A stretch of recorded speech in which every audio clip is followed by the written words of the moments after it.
I once thought meeting Ethan was a blessing, but it turned out he was a devil in disguise. On mid-autumn night, a little girl in a red dress handed me a glaring white lantern, chaining my fate to a debt of 108. The old one died, the new one was an exact replica, but immortality and invincibility were nothing but a bloodthirsty curse. Behind gentle eyes lay a phantom, behind love, murder, and sacrifice. Once souls are exchanged, who remains human? My name is Scarlet, and I was born on mid-autumn night. This year, I turned 20. When I was born, my family was very poor.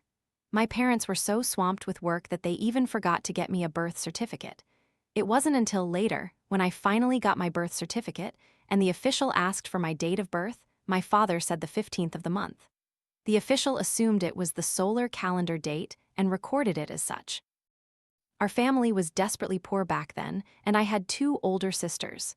My parents toiled endlessly, doing every kind of job, yet it was never enough to feed our family of 6. My grandma, my parents, and my 3 sisters and I.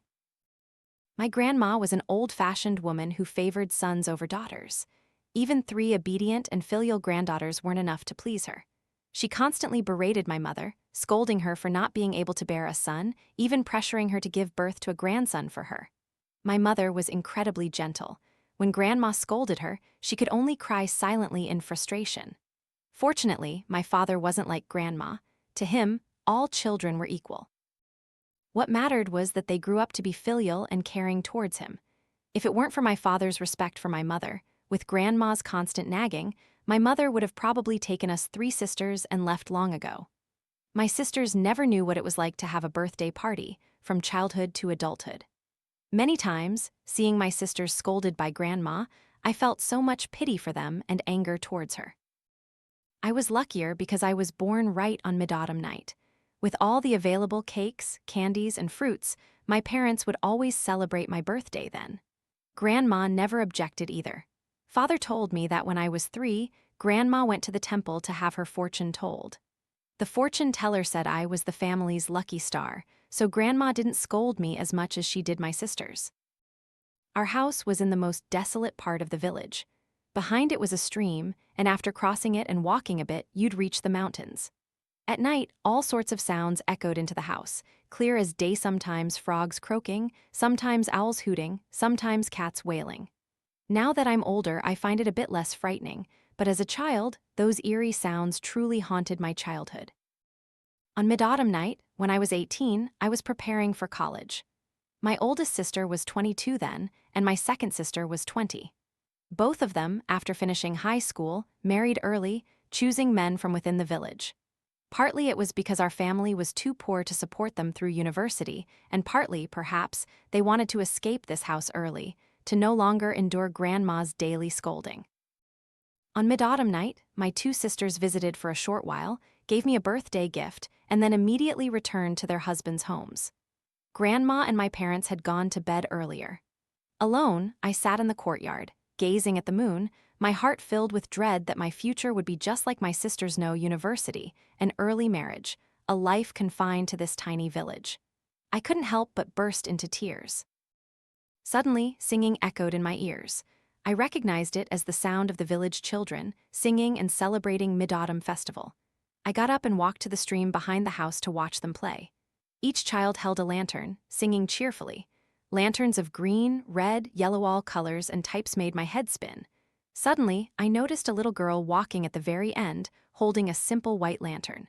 The child wore a vibrant red outfit and looked plump and adorable. But strangely, I'd never seen her in the village before. I wondered whose child she was. The little girl walked very slowly, soon left far behind by the other children. She walked alone, clutching her lantern at the very end. Her face was plump and round like the moon, and her 2 bouncing pigtails made me feel a fondness for her. I was about to walk over to her and strike up a conversation when, unexpectedly, she started walking towards me. Delighted, I quickly waved, trying to sound playful. "Hello, little one, whose pretty daughter are you?" The child didn't reply, as if she hadn't heard me, which dampened my spirits a bit. Her face was serious, cold, completely unsuited for a child her age, making a time travel drama addict like me feel suspicious. This child is so strange. Could she have traveled here from ancient times? The little girl pressed the lantern she was holding into my hand, her small mouth barely moving. Yours, she whispered. I was stunned as I took it. She's giving me this lantern? Before I could ask anything else, she darted away. At that moment, she ran with unimaginable speed, in a flash catching up with the children ahead and blending into the crowd. I was left sitting foolishly, looking at the lantern in my hand, turning it over and over. There was nothing special about it. The lantern's design was as simple as could be, just a round frame covered in white fabric, with a candle burning inside, making it look like the moon shining when viewed from outside. I examined it repeatedly and finally discovered a small inscription at the bottom of the lantern. 108 Scarlet, the last one. My heart pounded. What kind of joke was this? Scarlet is my name. I had no idea what 108 meant. And then there was the last one. Why did it feel like a bad omen? Worried, I took the lantern inside to ask my parents. Turns out, my parents were already asleep. Feeling deflated, I was about to throw it away when a voice suddenly called out, "What's that, child? Bring it here, let me see." It was Grandma's voice. She usually went to bed early but was a light sleeper. Perhaps my loud calling had woken her. I awkwardly mumbled, "Yes, Grandma," and obediently handed her the lantern. Grandma was old and her eyesight was poor. She held it close to her face, scrutinizing it. Afraid she wouldn't see it, I hastily explained, "Grandma, at the bottom of the lantern there's—" "I know," she interrupted.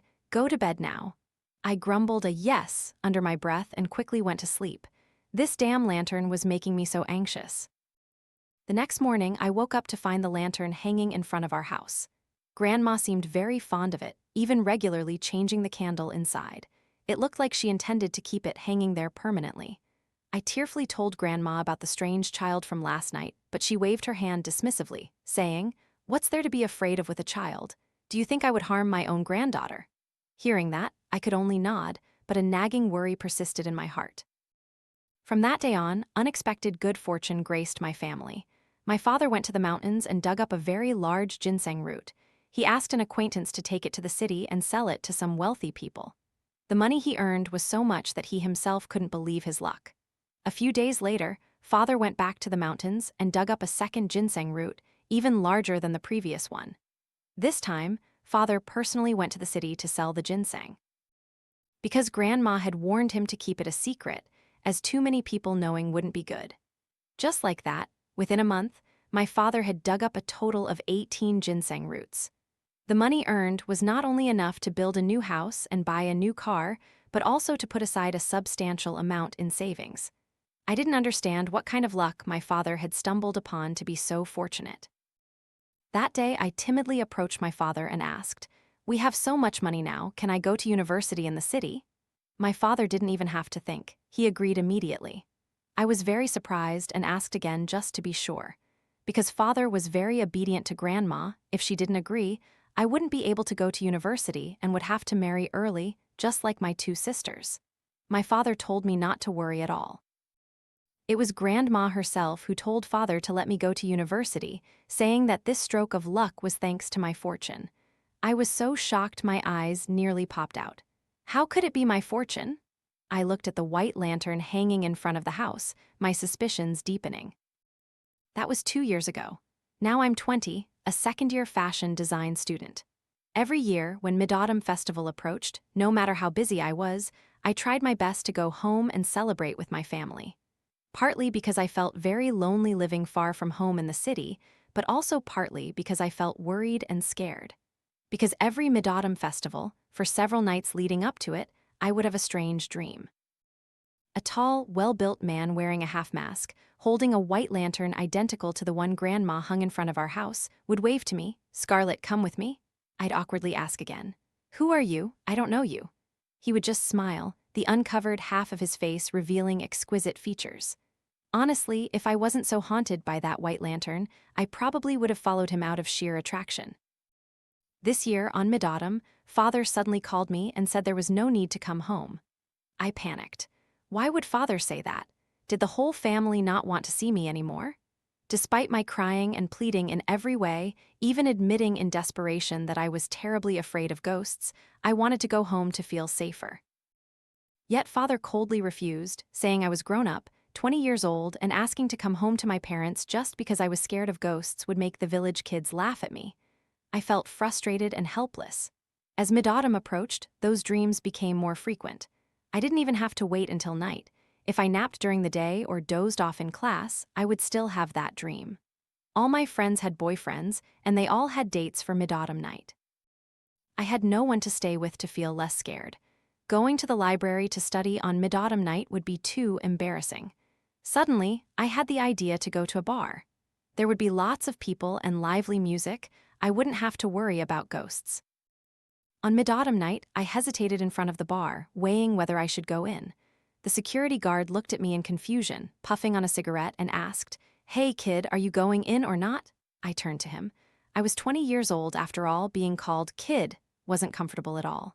He stared at me for a moment, then burst out laughing. "Hey kid, this place isn't for you. Go home and carry your lantern." My face flushed with anger, but on second thought, he was right. Everyone who had gone in so far was dressed very fashionably and boldly, completely unlike the princess dress I was wearing. I looked at the dress I had ordered online, sighed in disappointment, and decided it was best to just go home. A few silly dreams. Tonight, I'd put garlic and a knife by my bedside, challenging anything named a ghost or demon. That's what I thought, but on my way home, as I passed a coffee shop, its decor caught my eye. The atmosphere inside felt very nostalgic. It was Mid-Autumn Festival, so the cafe was filled with lanterns of all colors and types. The cafe wasn't too empty, but it wasn't too crowded either. Overall, it was just what I wanted at that moment. If the place was too packed, couples would inevitably be showing off their affection. And if it was too empty, oh my God, I'm genuinely terrified of ghosts. I couldn't go in, I just couldn't. A server brought the menu, and I ordered a milk coffee at random, my only goal to stay here until the evening was over, then go home. It was truly too boring. I pulled out my phone and searched online for ways to scare away ghosts. "Here is your drink, madam." Just as the server brought my coffee, I jumped, quickly turned off my phone, and awkwardly replied, "Thank you." The person who had brought me the menu earlier was a young girl, looking quite naive, probably a student working part-time. But the person standing before me now was a tall, well-built man with a handsome, bright face. More importantly, his voice was incredibly gentle and tender. My weakness for handsome men flared up again. While I was still dazed, he suddenly spoke. "You dropped something." He bent down, picked something up, and handed it to me. I smiled awkwardly. It was my student ID card. "Thank you." He showed no intention of leaving and asked again, "Kinghua University? Oh, we're in the same major." I was surprised. I accidentally met a handsome guy, and we were even in the same university and major. Heavens, I wasn't dreaming, was I? He continued to chat with me. "Are you here alone?" "If you don't mind, I could sit here and talk." Why would I be foolish enough to refuse? Looking around, everyone seemed to be in pairs, but I was alone. Thanks to us being in the same major, I had plenty to talk about with him. His name was Ethan, a third-year student and the manager of this coffee shop. This was his part-time job. Furthermore, I realized that if his name was Ethan, he might be that asterisk person, a very popular senior at my university. I heard that due to his outstanding talent, many fashion brands were actively recruiting him. The money he earned was beyond my wildest imagination. I couldn't help but ask if he was indeed that Ethan. He nodded, said yes, and even showed me his student ID and his impossibly high grades. That night, when I returned home, strangely, I no longer had the peculiar dream from previous nights. From that day on, Ethan proactively messaged me, asking about everything and showing concern. At first, it was just friendly conversations between a senior and a junior, but Ethan's messages became more frequent, making me a little uneasy. Things gradually went in the direction I was expecting. Ethan confessed his feelings to me. My appearance was actually quite decent, but I was a bit naive and slow at everything. I genuinely felt I wasn't a match for someone as perfect as Ethan, perfect in both looks and personality. I worried if he might be a scammer. After much deliberation, I eventually refused him, but Ethan didn't give up. If once didn't work, he'd try twice. If twice didn't work, he'd try 3 times. It seemed he intended to persist until I said yes. Eventually, my heart softened. I figured I had nothing for Ethan to scam me out of. My ability to attend university was also thanks to a stroke of unexpected luck. Compared to Ethan's current income, mine was truly negligible. And so, from then on, I had a boyfriend. Most of the girls in school looked at me with envy. They almost wanted to rush over and choke me to death just to feel satisfied. I was also very uncomfortable, but Ethan always reassured me, saying there was nothing to worry about. He would handle everything. I didn't know how he did it, but just a few days later, no one was scrutinizing or gossiping about us anymore. My heart was overflowing with happiness. Ethan treated me exceptionally well, doting on me like a princess. But everything only lasted for a year. It was Mid-Autumn Festival when I was 21. I thought having a boyfriend would make my life more peaceful. But no, this mid-autumn, just like the previous ones, I kept having that strange dream. It was still a tall, well-built man, dressed in traditional hanfu, wearing a mask covering one side of his face and holding a white lantern. He waved to me, "Scarlet, come with me." I was truly terrified. The dream repeated countless times. It had become deeply etched in my memory. I summoned all my rationality to remind myself that this was just a dream. So I ran towards him, raising my hand to snatch off his mask. But the moment my fingers touched the mask, he vanished like smoke. I jolted awake, my forehead drenched in sweat, my heart pounding with worry and fear. On Mid-Autumn night, Ethan invited me out to a street lined with many cosplay shops. Lanterns hung brightly from one end of the street to the other. I happily gazed, my eyes sparkling, regretting why I had only just discovered this street. So engrossed was I in admiring them that I forgot the person I was with. By the time I realized it, Ethan was nowhere to be seen. Worried, I searched for him everywhere, calling his name until my voice was hoarse, but I still couldn't find him. When I called his phone, he didn't answer. Just when I was at my most desperate, a hand suddenly tapped my shoulder from behind. I whirled around, and in an instant, my whole body turned to stone. I froze on the spot. The person who tapped my shoulder was a tall, well-built man, dressed in hanfu, wearing a mask covering one side of his face and holding a white lantern. He waved to me, "Scarlet, come with me." Wasn't this the man I always saw in those bizarre dreams? Suspicion, combined with resentment that had been building inside me for so long, made me act without thinking. I roughly stepped forward and tore off his mask. The mask fell, revealing a face with exquisite features, like a character from a painting. And the most important thing was that face was so familiar I would never forget it, even in death. It was Ethan. My mind was in turmoil. I wondered if I was so haunted by the man in my dreams that I was confusing him with my boyfriend. I was about to apologize for my rude behavior when, unexpectedly, a child emerged from behind Ethan, staring at me with wide eyes. She wore a vibrant red outfit, her cheeks plump and rosy, and her two pigtails bounced adorably. And in her hand, she also held a lantern identical to Ethan's. She walked over and pressed the lantern into my hand, her face cold, her mouth indifferently uttering two words, "It's yours." By this point, I was truly dizzy. This face, this outfit, this lantern, and even this cold demeanor, I couldn't be mistaken. She was the little girl I had met on Mid-Autumn night 3 years ago. A terrible premonition washed over me. I pointed at the little girl, reluctantly asking Ethan, "Who is she?" Ethan bowed his head and didn't answer, while the little girl quickly grabbed his sleeve, babbling, "Daddy, Daddy, let's go play." My head felt like it would explode. I stared wide-eyed, unable to believe what I had just heard.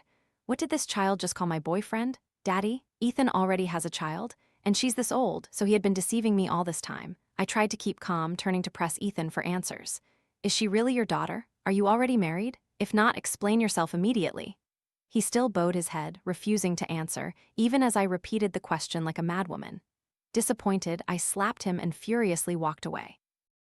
Back home, I opened my phone, intending to cut off all contact with this wretched person, only to find he had blocked me first. I stared at my phone, a scornful and bitter smile spreading across my face. So be it. Trash should be discarded as soon as possible. Just consider it a dog bite once. I told myself I was fine, there wouldn't be a second time. But one thing still made me suspicious, his last message before blocking me. 108 Scarlet, the last one. I kept the breakup with Ethan a secret from everyone. It wasn't that I missed him, I just didn't want more trouble. He had already graduated, but his reputation at school still lingered. If I accused him of being a swindler, would people believe me or him? The girls who idolized him would tear me to shreds. In my final year of university, I focused solely on my studies and working part-time to earn money. Occasionally, someone would flirt with me, but I always refused. Perhaps the wound Ethan inflicted on me was too deep, causing me to lose all faith in the existence of good men in this world. He was my first love. I had loved him very much. People say the more you love, the more you hate, and it's truly not wrong. Although my achievements weren't as phenomenal as Ethan's, I was still quite good. I graduated smoothly. Since breaking up with Ethan, I hadn't heard a single thing about him for a year. I completely removed everything related to him from my life, but I realized that people still subtly labeled me as Ethan's ex-girlfriend.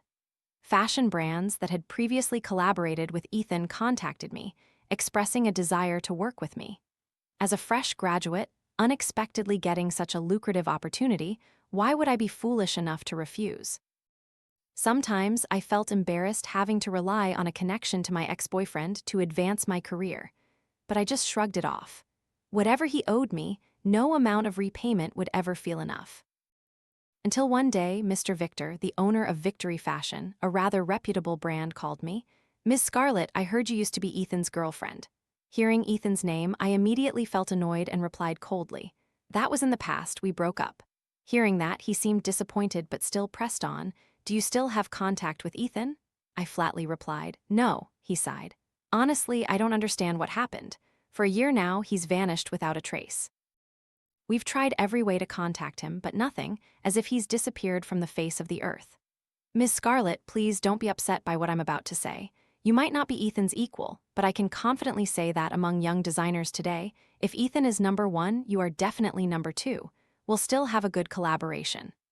I breathed a sigh of relief, glad I didn't lose the business deal, but his words sparked a flicker of doubt in me. So it wasn't just me who lost contact with Ethan, everyone else had too. This was truly too strange. As Valentine's Day approached, Mr. Victor called me almost every hour, checking on the progress of the designs.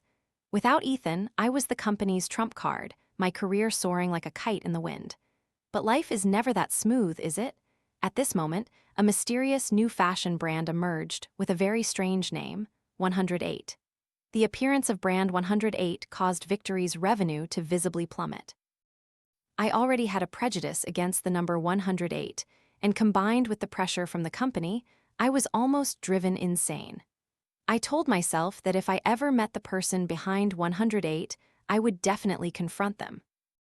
Close to the 14th of the month, the most fiercely competitive period, I suddenly received an invitation to collaborate with 108. To be fair, 108 was currently dominant. If I joined 108, I would definitely have a brighter future. I pondered. This offer wasn't bad. Mr. Victor kept pushing for new designs every day. I'd go crazy if I stayed with him.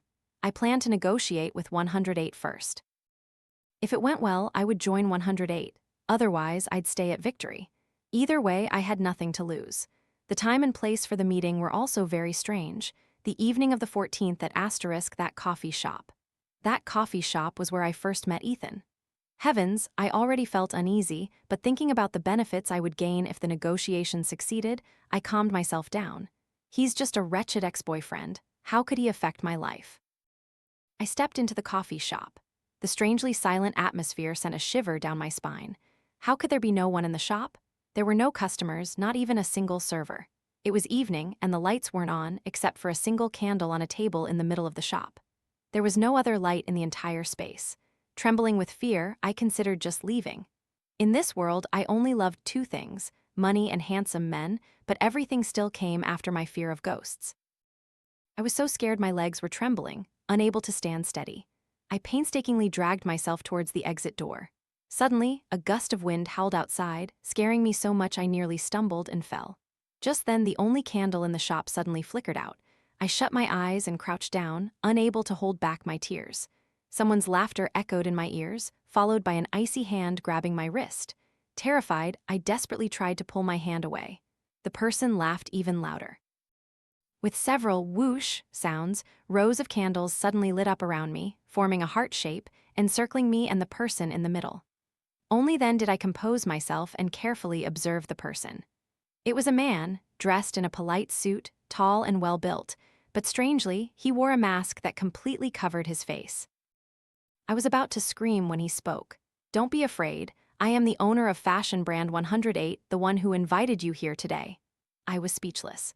He was here to discuss business, yet he terrified his partner to death, and more importantly, why the mask? I began to wonder if I had fallen into a trap. What kind of business discussion was this? This strange man made me think of terrifying human traffickers, organ snatchers. Since I didn't want Mr. Victor to know I was meeting with 108, I came alone and told no one. If this was a scam, I would truly die a gruesome death. I hated myself for being so foolish. I involuntarily thought back to when I was with Ethan. He took care of everything for me, leaving me with no worries. I no longer knew if breaking up with him was right or wrong.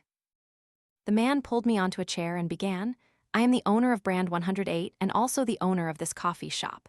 I invited Miss Scarlett here for 2 reasons. 1, I want to offer you a collaboration with 108, and 2, I want to pursue you. Don't worry, it's just the 2 of us here tonight, so you don't need to fear Victory knowing." I was too scared to utter a single word. His voice sounded so familiar it made my hair stand on end. I suspected, was he Ethan? I couldn't mistake that voice. I couldn't resist. I leaned forward, reaching out to pull off his mask, when suddenly a sharp pain shot through my wrist, so agonizing it made me bare my teeth and tear up. His large, icy hand was clamped tightly around my wrist. I gritted my teeth and stared directly into his eyes. The mask covered his face but left his 2 eyes exposed. His eyes were bloodshot, and clear red veins stood out prominently. His pupils suddenly changed from black to red, then back from red to black in an instant, making me feel as if he wasn't human. It's an illusion, it must be just an illusion. I miserably told myself this, otherwise, I would surely die of a heart attack. He still held my wrist tightly, his Adam's apple subtly moving as he uttered each word deliberately. "I have been very gracious to you, so don't cross your boundaries. The price you pay won't just be your life." He finished speaking, then released my hand. I stumbled and plopped onto the chair, my face devoid of all color. I looked at the mysterious, terrifying man before me, trembling and stammering, unable to form a coherent sentence. "Your offer, can I refuse?" He chuckled, his eyes fixed on me like a wild beast spotting its prey. "You can agree and we'll collaborate happily, or you can refuse and you won't have to leave this place ever again." I gritted my teeth. This scary. Then it couldn't be Ethan. Even if he had deceived me, he had never yelled or threatened me like this man. He poured me some wine. The blood-red liquid made the atmosphere even more eerie. "I said I want to pursue you, but you don't need to agree right away. I still have plenty of time." I froze, my mind troubled. He said, "I still have plenty of time." What did he mean by that? He said a lot, but it was all vague and incomprehensible. I used all my intellect to deduce, but I still couldn't understand what he was saying. Suddenly, he looked straight into my eyes and asked a very strange question. "Scarlett, do you believe there are immortal people in this world?" The moment he finished speaking, the surrounding space fell into an eerie silence. It was so silent that when the plate I was holding slipped from my hand, the sound was enough to startle me. I rummaged through my knowledge, mostly from movies, wondering if the immortal person he spoke of was like a Dracula, a vampire. "Scarlett, you have to be brave. There's nothing to be afraid of. There's no such thing as an immortal person in this world." I kept muttering this to myself, even though it didn't help much with my fear. Looking at the man before me, I saw something sinister and bloodthirsty. His terrifying aura made me feel as if he were a vampire straight out of a movie. I took a deep breath, trying to speak loudly to suppress the fear in my heart. "I don't believe there's any immortal person in this world." Hearing that, he burst into laughter, a wild and eerie laugh. Throughout that evening, he never introduced himself, and I was too terrified to ask his name. It wasn't until the clock struck midnight that he finally let me go home. He offered to drive me, but I firmly refused. To let a strange and terrifying man like him know my home address, who knew how dangerous that could be, I took a taxi home. As soon as I got to my room, I frantically opened my phone and searched online for information about the owner behind Brand 108.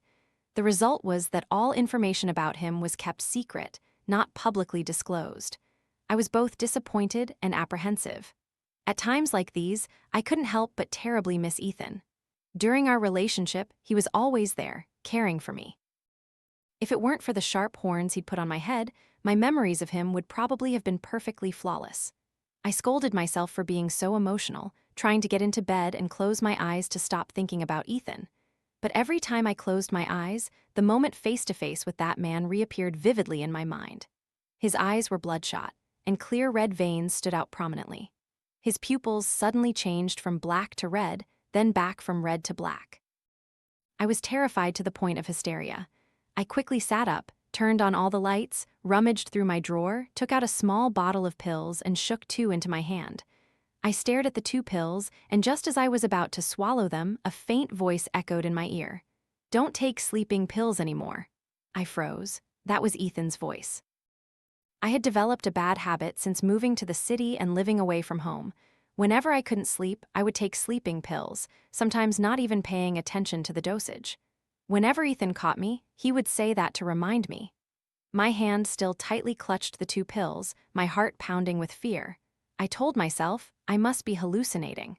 I resolutely popped the 2 sleeping pills into my mouth. Right now, I needed sleep, needed to forget all the terrifying things I had just experienced. "Don't take sleeping pills anymore, Scarlett. Don't take sleeping pills anymore." The voice, which I thought was just a hallucination, echoed in my ear once again, even louder, clearer than before. My face drained of all color, I shrieked and threw the 2 sleeping pills away. The quiet room made the sound of the 2 pills hitting the floor even clearer. I pulled the blanket over my head, unable to stop myself from sobbing. Outside, a storm suddenly broke, the howling wind making me even more frightened. I curled up, cowering under the blanket. My phone suddenly rang. I was so scared I was losing my mind. It was because I watched too many movies and read too many stories, leading to all these wild imaginings. I didn't dare answer. I always imagined that if I answered in the middle of the night, the other end would be the voice of spirits informing me that today was my last day on Earth. Or telling me, "Look out the window, look at the ceiling." Trembling, I reached for my phone, and as I was about to hang up, I glanced at the caller ID. It was my cousin. I breathed a sigh of relief, almost forgetting about her. I lived with her, but today was Valentine's Day, and she was out with her boyfriend. When I got home, I was so scared that I'd completely forgotten about her. I answered the phone, and my cousin rambled on, boasting that her boyfriend had booked an entire restaurant for them, saying she wouldn't be coming home tonight. I thought about myself, feeling disheartened. Today, someone also booked an entire coffee shop for me, but that terrifying encounter. I truly wouldn't dare go through it a second time. My phone rang again. Curled up in my blanket, I didn't even look at the caller ID, quickly pressing answer. "Sis, what else is it?" From the other end of the line came a familiar, eerie voice. "You're very scared, aren't you? Have you seen why you need a boyfriend?" I jumped, nearly throwing the phone away. It was him, the mysterious and terrifying owner of Brand 108. Before, he had exchanged phone numbers with me, completely against my will, of course. Since I didn't know his name, I just saved him as Boss 108. I intended to hang up, but then realized I would have to deal with him later anyway. Thinking this, I mustered all my courage, picked up the phone, and tried to speak in a calm voice. "I'm fine, there's nothing to be afraid of." He chuckled again, that same insane and eerie laugh. That laugh sounded utterly perverse to my ears. My fear made me unconsciously dial a familiar number. From the other end came cold, automated sounds. "The number you are calling is temporarily unavailable." I realized with a start that I had just called Ethan's old number. Perhaps he also wanted to cut ties with me and had changed his number. I gritted my teeth and slapped myself twice to snap out of it. Why had I been thinking about him so much lately? I tossed and turned endlessly, feeling as if all my energy had been drained. I drifted off into an exhausted sleep without realizing it. My head felt like it was splitting open. Fragmented memories rushed in. I dreamt of the man with the half mask, holding a lantern, waving to me to follow him. I dreamt of Ethan, and also the man who had met me on Valentine's night, the owner of Brand 108. Those 3 figures took turns appearing before me, and finally, all 3 faces merged into one. I woke with a start, realizing I was lying on the edge of the bed, one hand dangling to the floor, almost rolling off completely. Perhaps because I had been lying in one position for too long, that arm was completely numb and aching, temporarily unable to move. I sluggishly shifted myself to sit up. Suddenly, my eyes caught sight of something on the floor. I widened my eyes and looked carefully. The sight before me sent a chill down my spine. From under the bed, a hand reached out, touching mine. I gasped in horror, recoiling my hand, my face drenched in tears. What strange thing was happening to me? I panted, fearfully looking towards that hand. I suddenly realized it was tiny, and moreover, it wasn't a real human hand. I breathed a sigh of relief, bent down, and picked it up. It was a cute little doll, a birthday gift my parents gave me when I was young. Living alone, establishing a career in the city, I always carried it with me. Whenever I missed home too much, I would take it out and look at it to ease my longing. How did it end up here? I suddenly remembered it had been a long time since I visited my family home.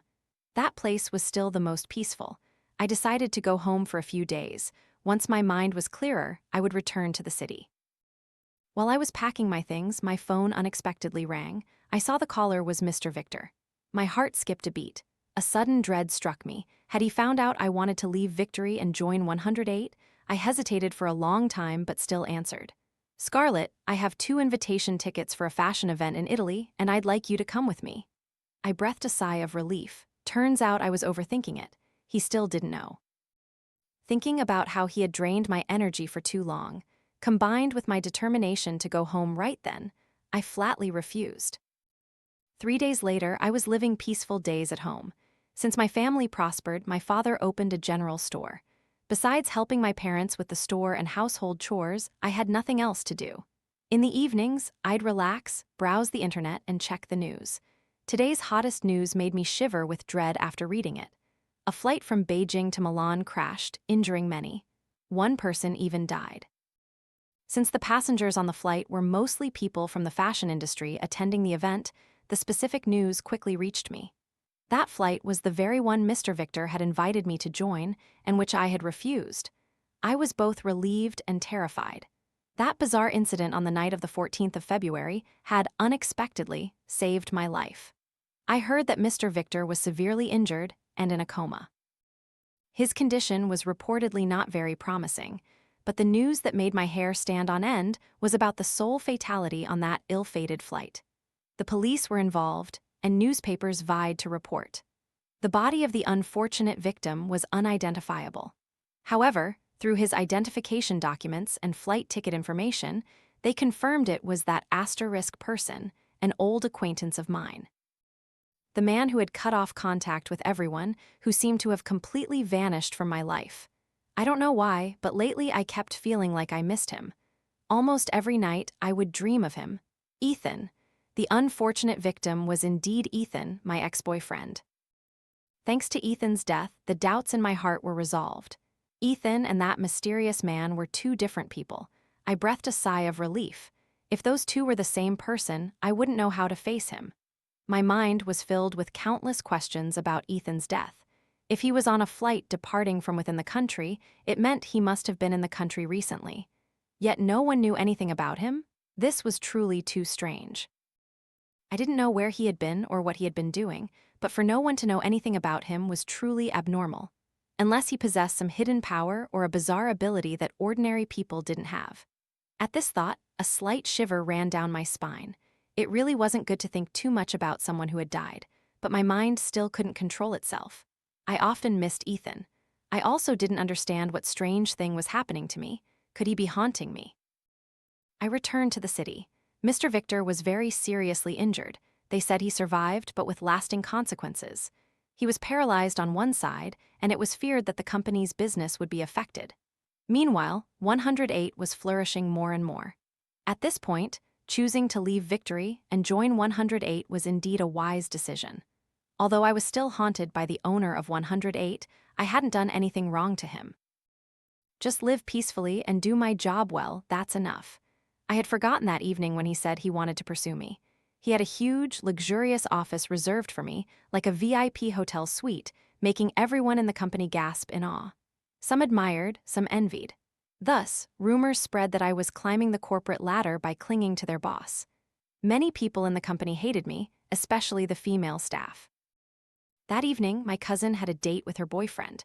Not wanting to be alone at home, I met some friends for dinner. I stayed out late, wanting to make sure my cousin was home before I returned. My cousin would be home, and having someone else there would make me less scared. I got in my car to go home. It was already 11 p.m. The parking lot was deserted and silent, with only a few scattered cars. I suddenly realized what an idiot I was. Being alone at home was scary, but driving alone in the middle of the night was far scarier. I tried to stay calm, quickly walked towards my car, got in as fast as I could, and hastily drove away. I sped away so fast that I almost caused several accidents. I braked sharply, throwing myself forward, my chest hitting the steering wheel, aching as if my ribs were broken. I gasped, realizing I had rushed so much I'd forgotten to fasten my seatbelt. I turned my head back, my hand reaching for the seatbelt, when suddenly I felt someone grasping my hand. I froze, recognizing Ethan's blurry figure right there in the passenger seat. He said nothing, his sad eyes looking at me reproachfully, then reached over to fasten my seatbelt. I was so scared my mouth went stiff, unable to utter a coherent word, only managing to mumble. Ethan, Ethan, don't kill me, don't kill me. Beep, beep, beep. The blaring car horn made me suddenly snap awake. I looked out the window and saw my car was blocking the middle of the road. The other car was honking, its driver looking annoyed and seemingly muttering curses at me. I took a deep breath, looked around, and Ethan's figure had vanished, as if it had only been my hallucination and never truly existed. I wiped the messy tears from my face, hurriedly opened the car door, and ran towards the other car. Right now, I needed someone to talk to calm myself down. The driver of the other car saw me get out and glared at me angrily. He seemed to think I was getting out to argue with him. I was ready to be scolded by him when, unexpectedly, the back door of the car opened, and a person calmly stepped out. The eerie aura he brought, combined with that familiar mask, made me freeze, unsure whether to be happy or sad. I had intended to apologize to the person in this car to regain my composure after encountering Ethan's ghost, but instead I ran into this demon. What terrible luck, he was my boss, after all. I offered a perfunctory greeting, then tried to quietly slip away. Hello, boss, it's late, I'm going home now. He let out a faint chuckle. For some reason, his laughter echoed in my ears with an unusually eerie quality. While I was still awkwardly standing there, he took slow steps towards me. Even just his slow, steady footsteps made my hair stand on end. A sharp pain shot through my wrist. I was startled to realize his hand had been gripping my wrist tightly for who knows how long. He used immense force, as if he held a centuries-old grudge against me. I was in so much pain that tears welled up, and I tried with all my might to pull my hand away. He remained silent, not saying a word, his face hidden behind the mask, revealing only 2 eyes with red pupils, which sent shivers down my spine. I gritted my teeth, found courage from somewhere, and used my other hand to rip off his mask. Immediately, he loosened his grip on my wrist, his eyes wide, red veins clearly visible like a wild beast's. I froze, staring at his face. For a moment, my head spun. The silence was so eerily profound you could hear a pin drop. This face, Ethan. I shrieked pathetically, collapsing to the ground, so terrified my legs trembled, unable to stand steady. I struggled to crawl up, desperate to escape, to get away from Ethan's haunting presence. I sobbed as I spoke, tears streaming down my face. Ethan, please, I beg you, spare me. What we had is in the past now. I haven't done anything wrong to you. Despite my soul being scared out of me, the man calmly took slow steps towards me, his eerie voice asking, Scarlett, I ask you, do you still love Ethan? My mind hazy with fear, I squeezed my eyes shut and involuntarily blurted out. Yes, I still love him, I love him very much. After saying it, I realized what an idiot I was. Why did I have to answer his question? Are you Ethan? I asked again, bewildered. My mind was completely in chaos now. Didn't Ethan die? The man in front of me had 2 possibilities. 1, he was Ethan's ghost, or 2, Ethan never actually died. He and the owner of 108 were the same person. He didn't answer me, just smirked, his voice sinister. Scarlett, you're so naive. Ethan is dead. Saying that, he pulled me to my feet, dragged me into his car, sat me down, and ordered his driver to take my car. As for him, he drove me to his own house. I frantically refused, pushing him away, but he put his arm around my shoulder, his voice cheerful. Do you want to drive your own car? Aren't you afraid of Ethan's ghost haunting you? I froze. I was indeed terrified, but being with him scared me even more. Looking at his face, how was it any different from seeing Ethan? I swallowed hard, trembling as I repeated my old question. Are you truly Ethan? He maintained his indifferent attitude, calmly replying, I told you, Ethan is dead. After a pause, he added, the wretched, unfaithful Ethan is dead. I bowed my head in thought. It wasn't uncommon for people to look alike in this world, but for it to happen with my ex-boyfriend, I still felt it was truly strange. Ethan was dead, and only then did I realize I still loved him very much. I sighed, feeling utterly useless. He took me to his villa. I still felt uncomfortable, but it was past midnight, and I had already experienced several hauntings. I truly didn't dare wander around alone anymore. He prepared a private room for me, with plenty of food and drink, and inquired about my well-being with great care. Damn it, why did he remind me so much of Ethan? The only difference between them was that he had a terrifyingly domineering personality, while Ethan was always gentle, never raising his voice or threatening me. He seemed to notice my troubled expression, reaching into his jacket pocket and placing something in my hand. I opened it to find his ID card. His name was Julian, born in the same year as Ethan, but on a different date. I breathed a sigh of relief, temporarily believing he wasn't Ethan. I lay in the unfamiliar room, tossing and turning, unable to sleep. Suddenly, a thunderstorm raged outside, with booming thunder and flashing lightning. I pulled the blanket over my face. Lying alone in this vast, unfamiliar room was truly terrifying. Outside, the rain grew heavier and heavier. I lay there listening to the deafening thunder, my heart filled with dread. The atmosphere in the room was strangely eerie. Frightened, I sat up and went to flip the light switch. A crash, the thunder roared deafeningly. A flash of lightning ripped across the sky, revealing a hovering figure by the window. I shrieked in horror. "Ethan, it's him again. What on earth did he want from me?" Terrified, I quickly ran out of the room, then remembered Julian's room was right next door. I frantically ran over, pounding on his door. Unexpectedly, he hadn't locked the door, and I stumbled straight inside. A flash of lightning illuminated the room. I gasped, looking at the man's figure in the room. He sat in a chair, leaning back, his shirt unbuttoned to reveal his broad chest. He was looking intently at his chest. I didn't know what he was doing, but there was a faint smell of fresh blood permeating the room. Only the bedside lamp was on, not too bright, but enough for me to see the terrifying scene before me. A flash of lightning across the sky suddenly lit up the dim room. Coincidentally, he looked up towards the doorway, his bloodshot eyes staring fixedly at me. He stood up, slowly taking one step after another towards me. His shirt was open, revealing his broad chest, and on his left side there was a long gash from which fresh blood dripped, drop by drop. I was so scared my limbs went numb. Before I could react, he spoke. "Scarlett, what have you seen?" I resolutely squeezed my eyes shut, pretending to faint. He shook me, asking repeatedly several times. When I still didn't respond, he probably believed I had truly fainted. He bent down, picked me up, and walked towards the bed. Goosebumps rose on my arms. What was this demon going to do to me? I wanted to resist, but remembered I was pretending to be unconscious, so I remained silent, waiting to see what he would do next. My face was pressed against his right chest. I cautiously opened my eyes and looked at the gash on his left chest, horrified and unable to believe what I saw. It was gone. That gash had disappeared. The skin there was completely smooth, not even leaving a scar. My head buzzed. I couldn't help but think about the first time I met him. He had asked me, "Scarlett, do you believe in immortals?" At that time, I had boldly said no, but now, at this very moment, I didn't know how I could face him. He placed me on the bed, pulled the blanket over me, then bent down and placed a kiss on my forehead. I tried my best to suppress the chill running through my body. I secretly peeked, observing his every move. He returned to his desk, diligently cleaning up the mess, no longer paying attention to me. On the desk, I saw a small bottle about the size of a newborn's fist, seemingly glass, filled with blood. The bottle was still uncapped. I watched him carefully twist the lid back on, indicating that the red blood had been put into the bottle not long ago. Wait, if so, wasn't that blood from the gash on his chest? Why would he cut his own chest to take his blood? This person was too sinister. I worried if he would kill me. After he finished, he slowly walked step by step towards the bed. Terrified, I quickly squeezed my eyes shut, pretending to sleep. It seemed he stood there watching me for a very long time. It was a while later that I felt someone lie down beside me.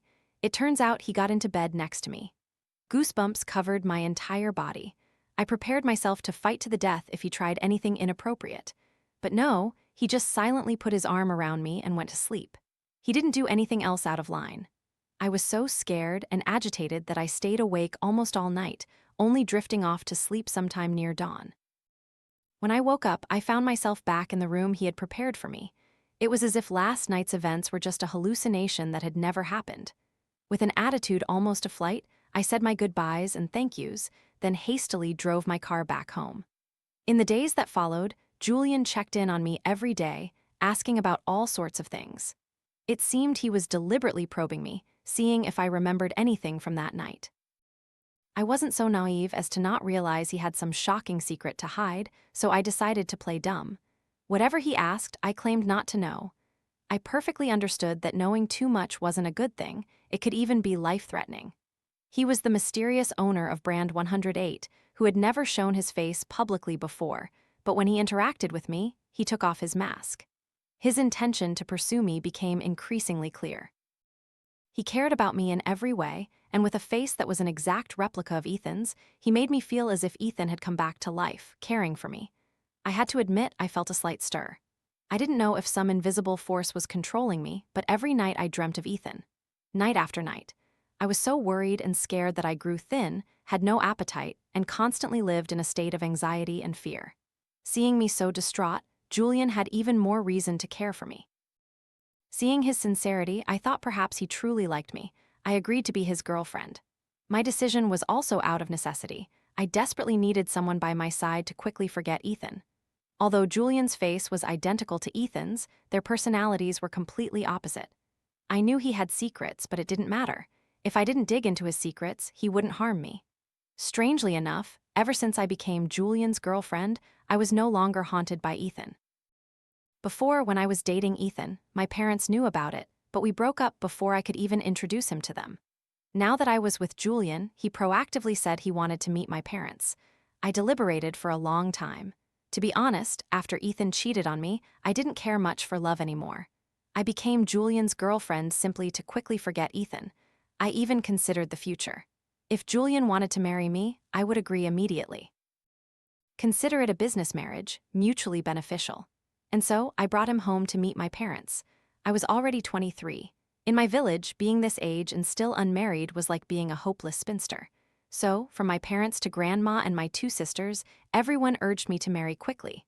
Everyone saw Julian as handsome and wealthy, and they all adored him. I suddenly remembered that years ago, Grandma had gone to have my fortune told. The fortune teller said I was the family's lucky star. It seemed that if I married Julian, that fortune would truly come true. My parents and Grandma genuinely liked Julian, praising him incessantly. As for me, whatever. If everyone liked him so much, marrying him wouldn't be so bad for me either.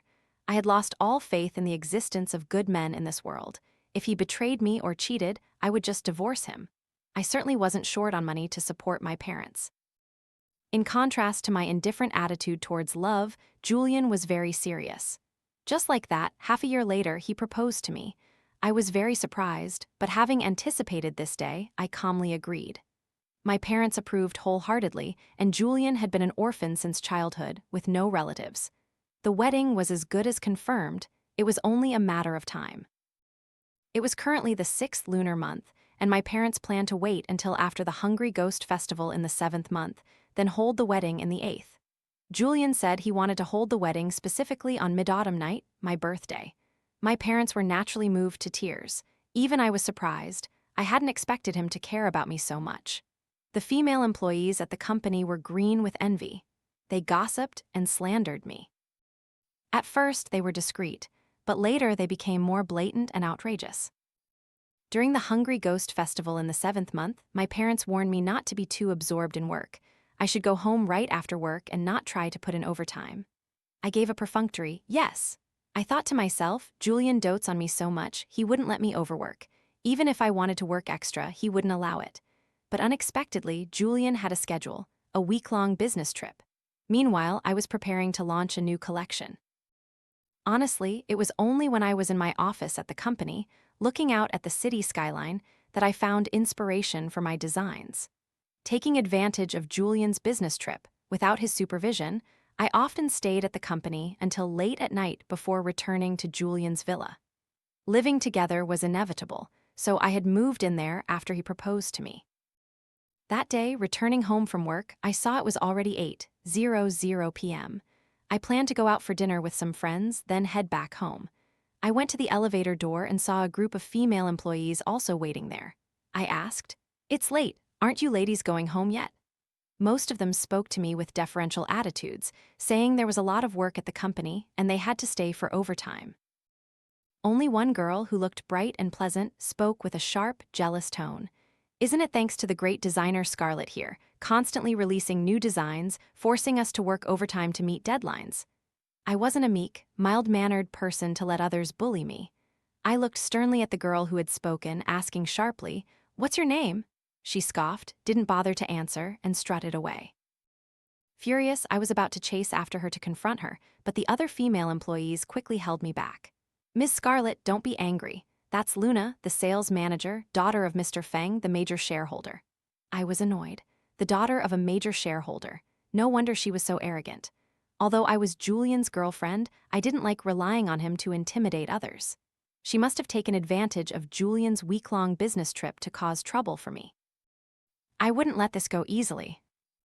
I went down to the parking garage. As I walked to my car, I was so scared my heart nearly dropped. My car was white, and on its front, a huge phrase was spray-painted in prominent red. "Go die." Not to mention, there was also a red, blood-like handprint next to the words. Hearing my frantic scream, everyone who was leaving and getting into their cars ran towards me. Everyone was horrified, looking at the gruesome scene before them. I saw that they were all the same employees I had met at the elevator earlier. Only one person was missing, Luna. Good heavens, who could be so outrageous? "Ms. Scarlett, it seems you have a date, don't you? Let me drive you home." "Ms. Scarlett, should you tell the director?" Each person offered a word of comfort, some advising me to tell Julian. Who in this company didn't know I was their director's girlfriend? Anyone who messed with me either had a screw loose or had someone backing them, like Luna, for instance. I thanked the employees and took a taxi home, carefully pondering in my mind who would dare to play such an outrageous prank on me. I wanted to check the parking garage cameras, but I needed Julian's permission to do so.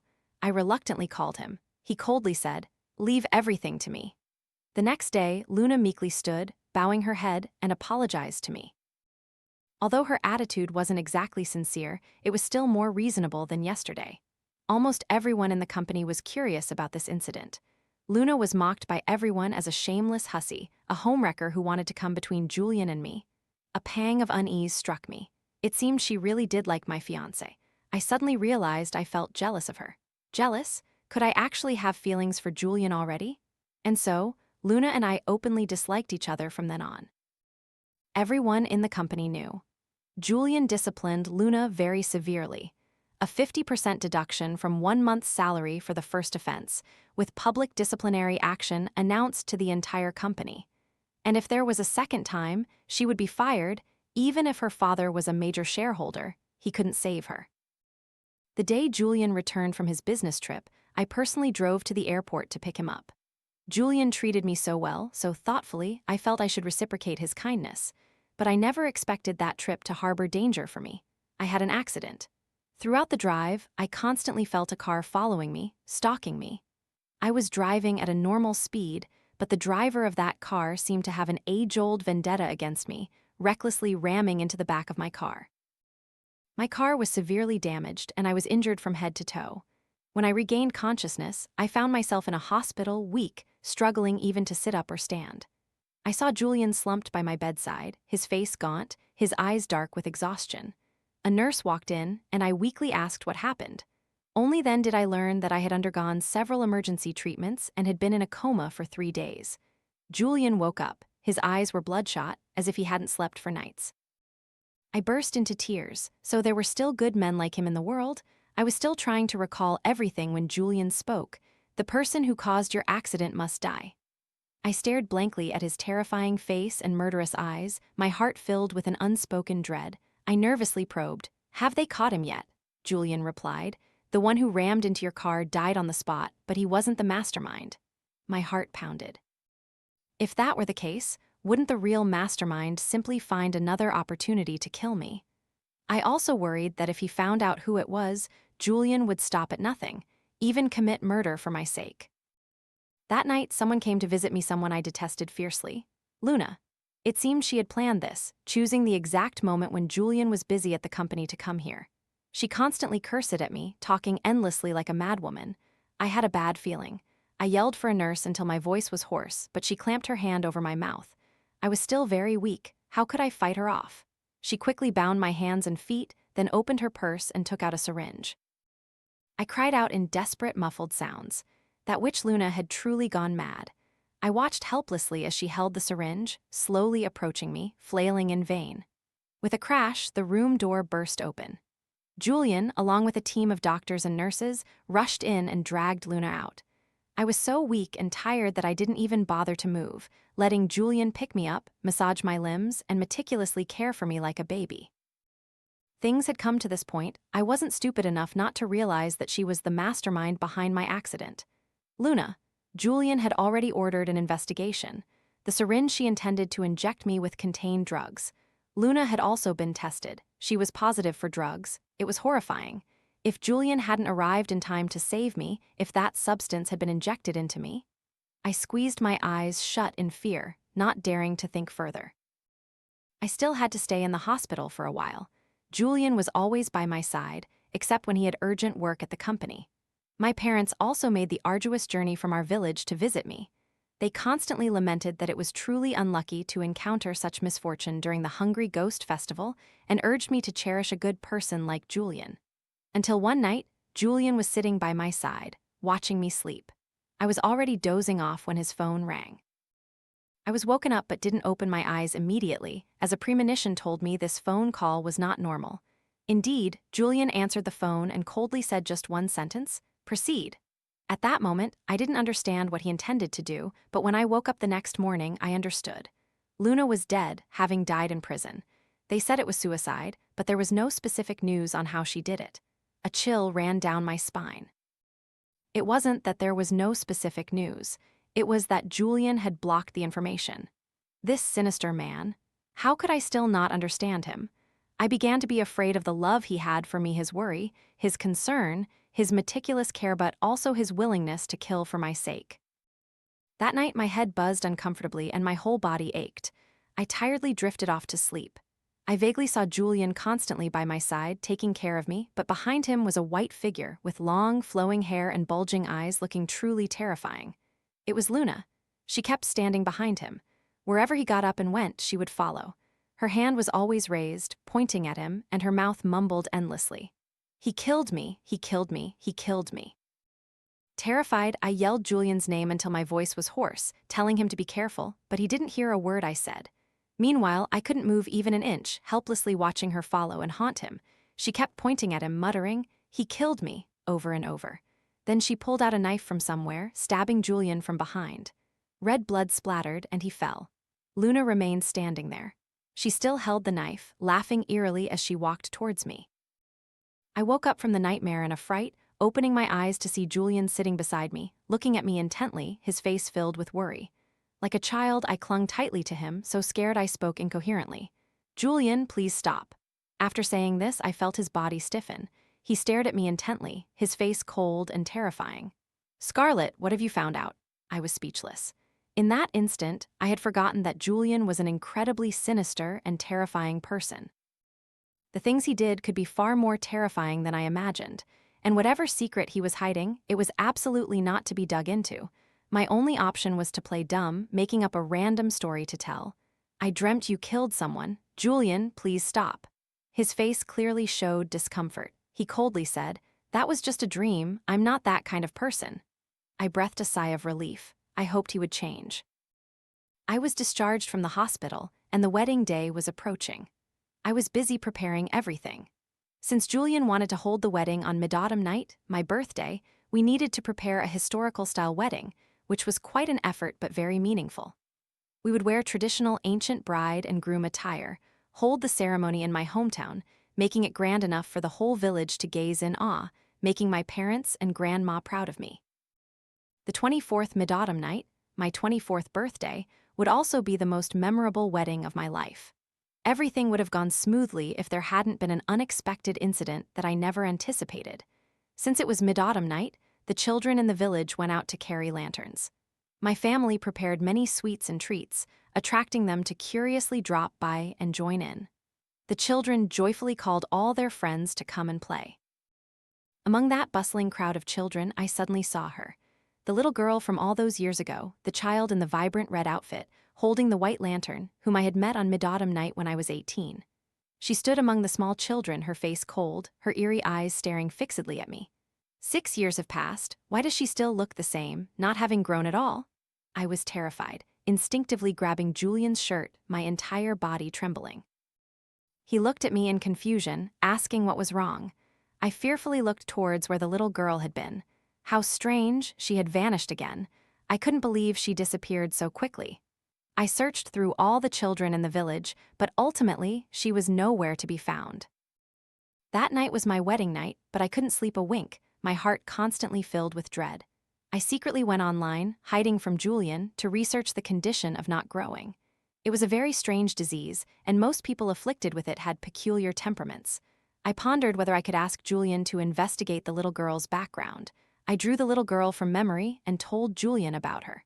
After listening, his face looked awkward and unnatural. He vaguely said he would help me investigate her. I found Julian very strange. Seeing his reaction as I told him about the little girl, my suspicions deepened. It had been a month since our wedding. Ever since the wedding, Julian seemed to have become a different person. He no longer cared for me as he used to, and he spoke less. He went on prolonged business trips, spending only a few days at home. We didn't even have what you'd call a honeymoon after the wedding. Every day, I returned from work, ate dinner alone in an empty house, and slept alone in a vast bed. I was both worried and scared. What was wrong with Julian? Could he have someone else? Besides this reason, I couldn't think of any other explanation for his coldness and irresponsibility over the past month. That night, I drank alone. My mood was bad, so I drank a lot, getting so drunk I couldn't walk straight. I collapsed onto the bed and fell into an exhausted sleep. I dreamt of Luna. She looked at me triumphantly, her mouth stretched wide in a gleeful, satisfied grin. "So you married him? Haha, are you happy? Better hold on to him tightly." I woke up, my forehead drenched in sweat, my heart filled with trepidation. I opened my phone and called Julian. "The number you are calling is temporarily unavailable." I was desperate, not knowing what to do. The feeling of being cheated on by Ethan years ago resurfaced. I worried Julian would do the same, abandoning me without a word of explanation. Seeing me so distraught, the maid offered all sorts of comforts, advising me to watch movies or listen to music to cheer up. I nodded, picked up my phone, and scrolled through social media. A video was trending. A couple adopted a very cute little girl. But the wife gradually discovered the child exhibiting very strange behaviors, often being overly close and intimate with her husband, even trying to harm the wife. Eventually, they discovered that the child was not a child at all, but an adult suffering from dwarfism, pretending to be a child to seduce the husband and destroy their family's happiness. After watching, my face turned pale green. I quickly threw my phone away, tears welling up. The maid didn't understand what was wrong with me and offered a few words of comfort. The butler said the boss was on a business trip in Japan and would be back in 2 days. "Don't worry too much, madam." I listened, then let out a bitter laugh. Even the butler and maid knew his business trip schedule, but I, his wife, wasn't told a single word. I asked the butler about Julian's business trip location, booked a flight for that very day, hired a private investigator, and found out which hotel Julian was staying at. As soon as I landed at the airport, I rushed there. But there was an inconvenience. The hotel staff wouldn't tell me Julian's room number. My heart burned with impatience. I decided to sit and wait until Julian appeared. This was in Japan, and the hotel was designed in a traditional style. I couldn't help but keep looking at the 2 pretty receptionists in their kimonos, and a new design idea for a collection sparked in my mind. Suddenly, from the reception desk, a tiny little girl slowly emerged. The child wore a striking red kimono, her 2 pigtails bouncing adorably. She slowly walked towards me. I froze, goosebumps rising all over my body. She was the strange little girl I was looking for. She flashed an eerie smile, walking step by step towards me. Halfway there, she suddenly spun around and darted off in another direction, letting out a peal of laughter. I couldn't help myself. I stood up and chased after her. Suddenly, a hand grasped mine. I startled and turned around. It was the 2 receptionists. They spoke to me with an embarrassed demeanor. "Excuse me, you can wait here, but you're not allowed to freely go inside unless you've booked a room." I was in such a rush, I quickly booked a room at random, then hastily chased after the little girl. Damn it, I lost her. While I was awkwardly standing in front of the elevator door on the 1st floor, a cuckoo sound suddenly rang out. I startled and turned in that direction, faintly seeing a red kimono and a tiny figure hiding behind a decorative plant. I tried to suppress my anger and quickly walked towards it. There was no one.